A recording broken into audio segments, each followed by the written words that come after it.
Good morning from the farm. I am in the back pasture this morning. I finished up the pasture in front of me. Going to go through the wood line. This other pasture got started on it yesterday, and everything kind of grinds to a halt until I get the pastures all mowed, cleaned up for the winter time. Behind me is a 1968 John Deere 4020. It's a two-wheel drive.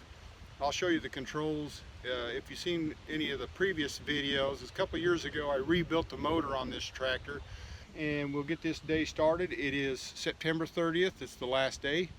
Kind of cool out this morning. I think it was 60 degrees. Actually, when I got out of bed, I had to turn the heater on for my wife. She's not a big fan of cold weather. So anyway, let's take a look at the tractor, the mower that I use, and we'll get to work. Well, this is what we call the back pasture. It's done, and the John Deere 4020 is quite a stout tractor. Even in used condition, they're worth $10,000. So this 4020 is a diesel. They did make it in a propane as well as a gas. It two-wheel drive. The shifter is on the dash up there, and we'll take a look at that. When I got started, it was running poorly, and so always what I do anymore is check out your fuel filters when you get started on any vehicle. When it starts running poorly, about the most inexpensive thing to check first is fuel filters. So somewhere along the line I got some bad fuel, and these little cockpits on the top and the bottom. Anyway, I loosened the one and it was a bunch of rusty looking gunk ran out the bottom, so I just totally replaced the fuel filters, and it's been running like a champ ever since. The mower that I use, I bought this I don't know how many years ago. It's made by Howse, H-O-W-S-E. This is a 10-foot pull behind. I can't tell you how much acreage that I have mowed with this mower, and yes, I think I could use a bat wing and mow a wider swath. This tractor is a 98 horsepower, so it could actually pull a bigger mower. So let's get up into the driver's seat. I am in need of a new seat on this tractor, needless to say. When I started working on this tractor, the gauge cluster was messed up, and so since it's been a brand new tachometer with the hour meter, it's 508 hours. On the dash is get a good picture here, your gear selector. Going around the edges of the pasture, I'll put it in first, and then normally in the open fields I'll go to the third gear and mow with that. These levers, this is your up and down on your hydraulic on the back, and so that's lifting and lowering the mower deck itself. This is for your 3-point hitch arms that will raise and lower that. This actually has, move my earmuffs, an attachment to where you could put in eject. It was an ether can, eject ether into the engine for your cold starts. One thing I noticed about this floor pan, I was going through batteries and just the batteries could not stay charged up. So when I was rebuilding the engine, I took and refastened all the wires to the generator on the side, but I noticed there were bare wires running to the batteries that are under either side. So each side on my right, where my right foot's at, underneath is a big long battery, the same on the left. But I slid a garden hose and covered the insulation, the broken insulation on the battery cables, and it starts up every time now. The power takeoff lever is this lever right here. So let's go ahead and we will get this started and get to work. So we turn the key on, you can see where it says pull knob to override stop. So we pull this knob out on the end, pull it down a little bit. There is a start button right here. And it starts right up. So I'll quit talking and we'll get to work.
windy out here, but you see me on a different vehicle. I'm on my four-wheeler.